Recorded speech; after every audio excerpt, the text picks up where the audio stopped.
Hello everyone, welcome to Maths Club. So today we are going to solve a questions regarding volume of a solid formed by rotating a resin bounded between two curves, and the resin is rotated about the y-axis. This is the fourth video of our series. So here is the example 4 we are going to take, and the question is, find volume of a solid generated by rotating a resin bounded between the curve y square plus 3x plus 3, which is actually a parabolic curve, and the line x plus y plus 1 is equal to 0, and the resin is rotated about y-axis. So like before, we first need to draw the curves and identify the resin. And to draw curves and the line, first we need point of intersections between these two curves. And to find the point of intersection, so you have to solve for x and y by using this two equation. So we can take the value of the x from the second equation. That gives you x is equal to minus y minus 1.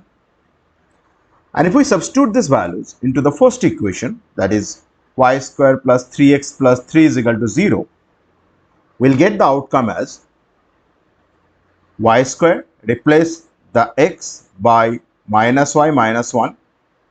So we have taken the minus outside, which gives you y square minus 3 into y plus 1 plus 3. And if we open the bracket, that gives you y square minus 3y minus 3 plus 3 is equal to 0. This 2, 3 will going to get cancelled. So the outcomes we'll get here is y square minus 3y is equal to 0. So to solve this equation for the y, first we are going to take y common. So after taking y common, we are going to get here is y into y minus 3 is 0. So here we have two possibilities. Either you can substitute this part 0 or you can substitute this part 0. By substituting the first part 0, we will get y is equal to 0.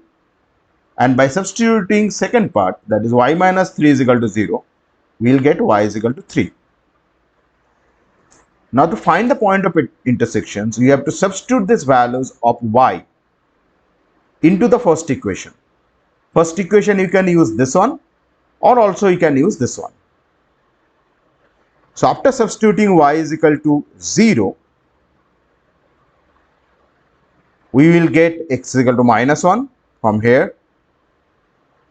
And if we substitute y is equal to 3 here, we will get x is equal to minus 4. So these are the pairs of values you are getting. At y is equal to 0, x is equal to minus 1. And at y is equal to 3, x is equal to minus 4. So finally we can conclude our point of intersection here is minus 1 comma 0, which you can denote by the point A, and minus 4 comma 3, which you can denote by point B. So first we are going to draw the graph of both the curves and the line to identify the resin bounded. So here is the graph. We are going to start with y-axis, the x-axis. Then we are going to first draw the line x plus y plus 1 is equal to 0, which will going to start from the point minus 1 comma 0, and we are going to finish at the another point of intersection, that is minus 4 comma 3. And also the graph of the curve y square plus 3x plus 3, this red curve denoting y square plus 3x plus 3. So here the line is your x plus y plus 1 is equal to 0, and the curve is y square plus 3x plus 3 is equal to 0. So this is the region which is actually bounded between the curve and the line. So let's shade this region. Now this region is actually rotated about the y-axis to create the solid. First we need to draw the image of this region about the y-axis. So first we will draw the image of the line x plus y plus 1 is equal to 0. And then we are going to draw the image of the curve y squared plus 3x plus 3 is equal to 0. All these are approximate figures, so you don't need to be bothered about how good it is. Now, to complete the solids, we need to draw the circular ends. So we have to draw a circle at the top end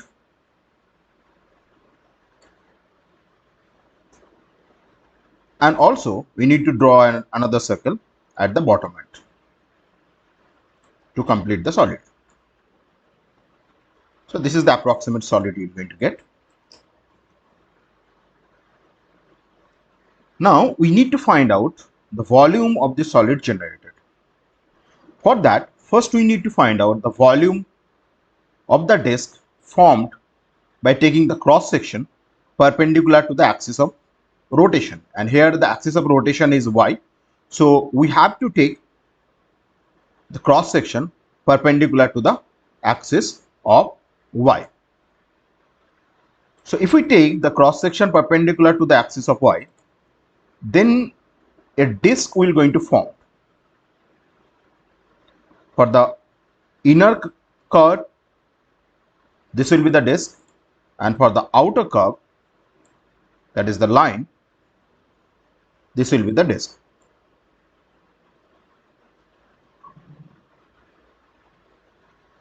As we need to find out the volume of the entire solid, so first we will find out the volume of this disk and we'll integrate it from the lowest point, that is origin, to the highest point, that is here it is 0, 3. So let's first visualize the solid so formed such that you will get a better idea of how the disk and its volume can be found out. So here is the solid with all the shaded part are formed. This portion is the upper circular portion, this portion is the lower circular portion, and this is the cross-sectional disk so formed. Here this portion from this point to this point, this representing the width of the disk so formed, and here as this portion is parallel to the y-axis, so we can consider the width as delta y. Now to find out the volume of the entire solid, first we will need to find out the volume of this disk, the hollow disk. And to find out the volume of the disk, we need to multiply the width by its area. The width here is this green part and area here is this blue shaded part. And as this is the hollow disk, so to find out the area, we need to take its inner and the outer radius.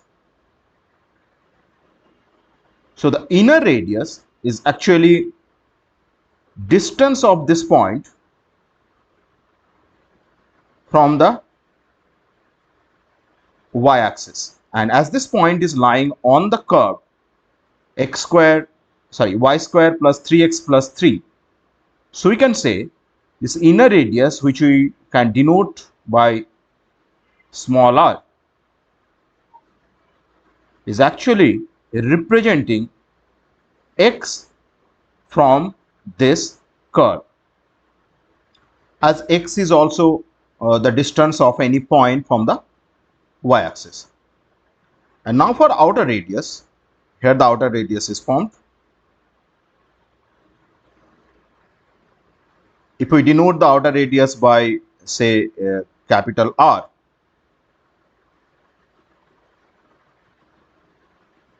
then outer radius is also x of this point from the line. So to find out the inner radius and outer radius in terms of y, we need to replace the x from the curve and from the line. So for clear understanding, let's get rid of all the shaded portion such that we can focus mainly on the disk, because the entire volume of the solid can be found out after we can found the volume of the disk. So here is the solid without any shading. So to get the inner radius, we need to find out the x from this equation, and from this equation x comes as y square plus 3 divided by 3. So the inner radius small r can be represented by y square plus 3 divided by 3 is the inner radius. And from this equation x plus y is equal to minus 1. X comes as minus 1 minus y, which is actually the outer radius capital R. Now first things we have to do is to find out the area of the disk and multiply it by its width or height to get the volume. So area of the disk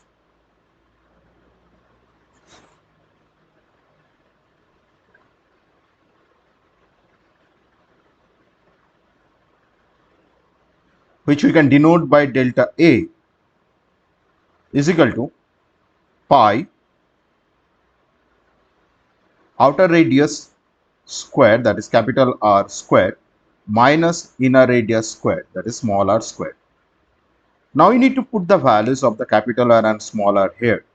So this becomes pi capital R from this equation will become minus 1 minus y whole square, and small r from this equations become y square plus 3 whole divided by 3 the whole square.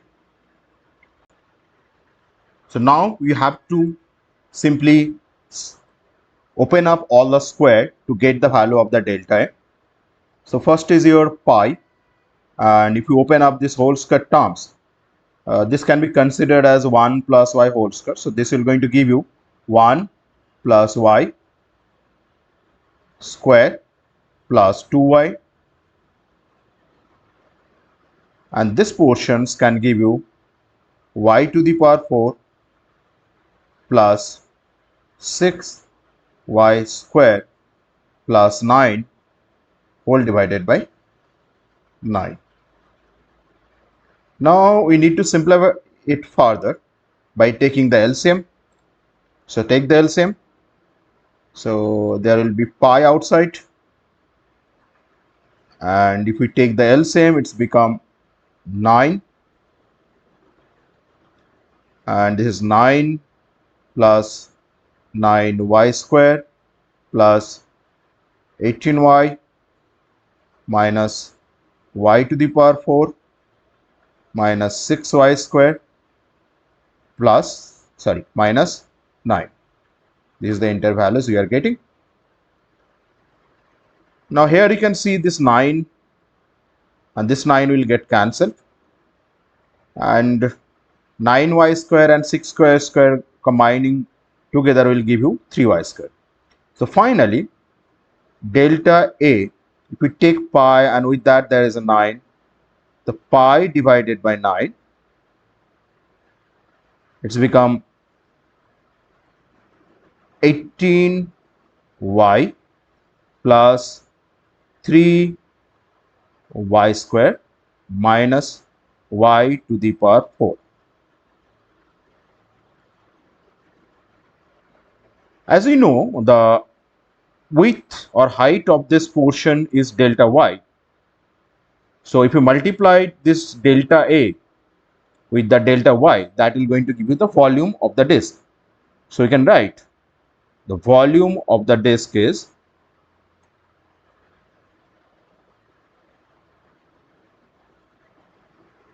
delta V, that is equal to delta A multiplied by delta y. Delta A is this pi by 9, 18y plus 3y square minus y to the power 4, and it gets multiplied by delta y to find out the volume of the disk. And here you can see this disk is actually varying from the lowest point, that is origin, to the highest point, that is 0, 3. So y is varying from 0 to 3. We can write like this: y is greater than equal to 0 and less than equal to 3. Now to find the volume of the entire solid, we need to integrate the volume of this disk from 0 to 3. So the integral to find the volume of the disk,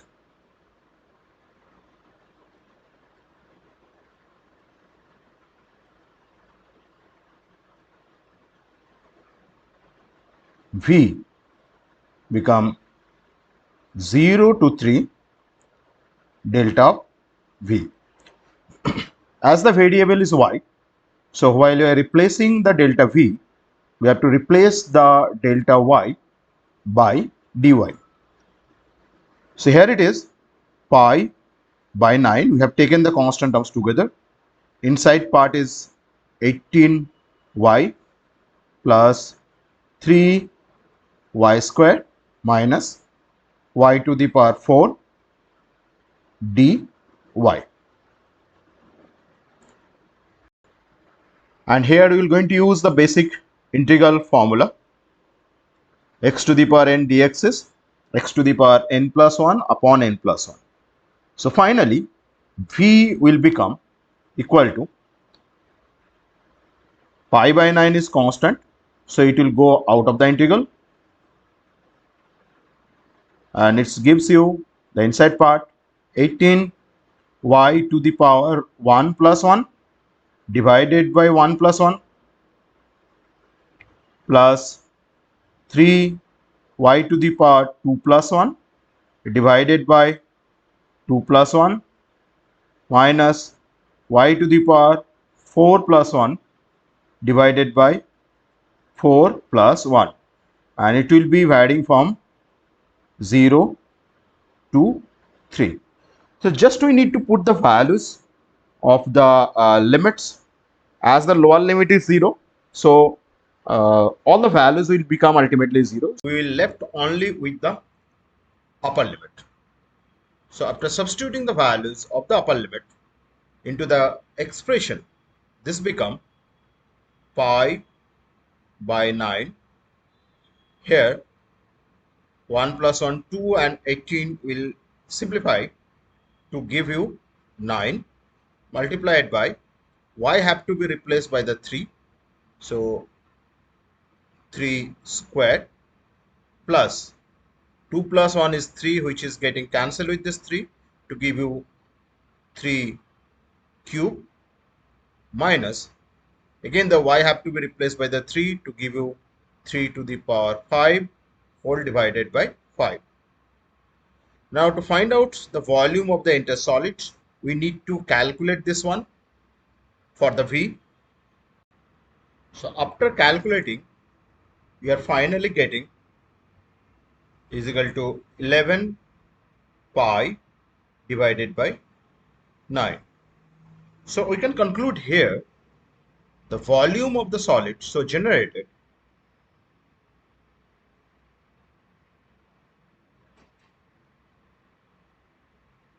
V is equal to 11 pi divided by 9.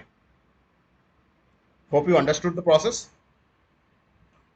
In the next video, we're going to discuss another questions, but this times we're going to take the axis of rotations, a general line rather than an axis. Till then, goodbye. Thank you for joining. Have a nice day.